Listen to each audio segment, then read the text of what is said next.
ಹತ್ಯೆಯಾದ ರಂಜಿತಾ ನಿವಾಸಕ್ಕೆ ವಿಜೇಂದ್ರ ಭೇಟಿ ಕೊಟ್ಟಿದ್ದಾರೆ. ಯಲ್ಲಾಪುರದ ಕಾಳಮ್ಮ ನಗರದಲ್ಲಿರುವಂತಹ ರಂಜಿತಾ ನಿವಾಸ. ಕುಟುಂಬಸ್ಥರಿಗೆ ಸಾಂತ್ವನ ಹೇಳಿದ್ದಾರೆ ಬಿಜೆಪಿ ರಾಜ್ಯಾಧ್ಯಕ್ಷ ವಿಜೇಂದ್ರ. ಇನ್ನು ಮೃತಳ ಕುಟುಂಬಕ್ಕೆ 5 ಲಕ್ಷ ಪರಿಹಾರವನ್ನ ಘೋಷಿಸಿದ್ದಾರೆ.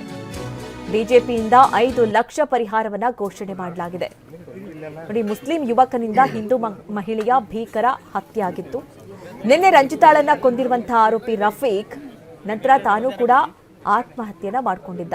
ಅಂದ್ರೆ ಮದುವೆಯನ್ನ ಒಪ್ಪದ್ದಕ್ಕೆ ಮಹಿಳೆಯನ್ನ ಕೊಲೆಗೈದಿದ್ದ ಅನ್ನುವಂಥದ್ದು. ವಿಚ್ಛೇದಿತ ಮಹಿಳೆ ರಂಜಿತಾಳನ್ನ ಆತ ಕೊಂದಿದ್ದ.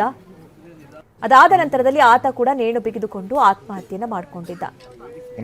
ಹೀಗಾಗಿ ಇವತ್ತು ಬಿಜೆಪಿ ರಾಜ್ಯಾಧ್ಯಕ್ಷ ವಿಜೇಂದ್ರ ರಂಜಿತಾ ಮನೆಗೆ ಭೇಟಿ ಕೊಟ್ಟಿದ್ರು. ಕುಟುಂಬಸ್ಥರಿಗೆ ಸಾಂತ್ವನ ಹೇಳಿದ್ರು.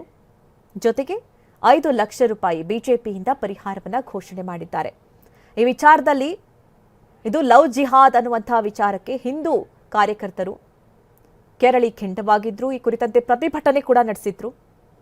ಅವನ ವಿರುದ್ಧವಾಗಿ ಕ್ರಮ ಆಗಬೇಕು ಅನ್ನುವಂಥ ಒತ್ತಾಯವನ್ನ ಮಾಡಿದ್ರು.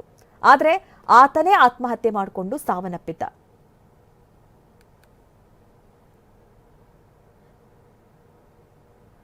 ಇನ್ನು ಯಾದಗಿರಿ ಬಸ್ ನಿಲ್ದಾಣಕ್ಕೆ ಲೋಕಾಯುಕ್ತರು ದಿಢೀರ್ ಭೇಟಿ ಕೊಟ್ಟಿದ್ದಾರೆ. ಲೋಕಾಯುಕ್ತ ಅಧಿಕಾರಿಗಳು ದಿಢೀರಾಗಿ ಬಸ್ ನಿಲ್ದಾಣಕ್ಕೆ ಭೇಟಿ ಕೊಟ್ಟಂತಹ ಸಂದರ್ಭ. ಆದರೆ ನಿಲ್ದಾಣದಲ್ಲಿ ಸ್ವಚ್ಛತೆ ಇರದಕ್ಕೆ ಅಧಿಕಾರಿಗಳ ವಿರುದ್ಧ ಆಕ್ರೋಶವನ್ನ ಹೊರಹಾಕಿದ್ದಾರೆ. ಬಸ್ ನಿಲ್ದಾಣದ ಶೌಚಾಲಯ ನೋಡಿ ಲೋಕಾಯುಕ್ತರು ಗರಂ ಆಗಿದ್ದಾರೆ. ಲೋಕಾಯುಕ್ತ ನ್ಯಾಯಾಧೀಶ ರಮಾಕಾಂತ್ ಚೌಹಾಣ್ ಗರಂ ಆಗಿದ್ದಾರೆ. ಟೆಂಡರ್ ರದ್ದು ಮಾಡಿ ಹೊಸಬರಿಗೆ ಕೊಡುವಂತೆ ತಾಕೀತನ್ನ ಮಾಡಿದ್ದಾರೆ.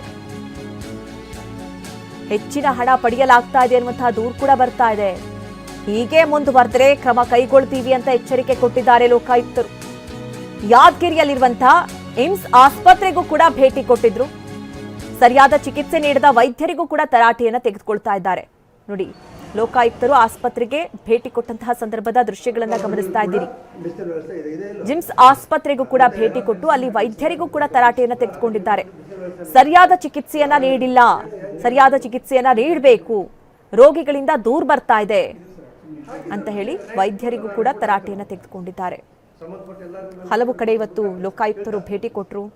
ಒಂದ್ ಕಡೆ ಬಸ್ ನಿಲ್ದಾಣ, ಅಲ್ಲಿ ಸ್ವಚ್ಛತೆ ಕಾಪಾಡದೇ ಇರೋದು, ಅಧಿಕಾರಿಗಳಿಗೆ ವಾರ್ನಿಂಗ್ ಅನ್ನ ಕೊಟ್ಟಿದ್ದಾರೆ. ಟೆಂಡರ್ ಅನ್ನ ಕ್ಯಾನ್ಸಲ್ ಮಾಡೋ ಬಗ್ಗೆಯೂ ಕೂಡ ಎಚ್ಚರಿಕೆಯನ್ನ ಕೊಟ್ಟಿದ್ದಾರೆ.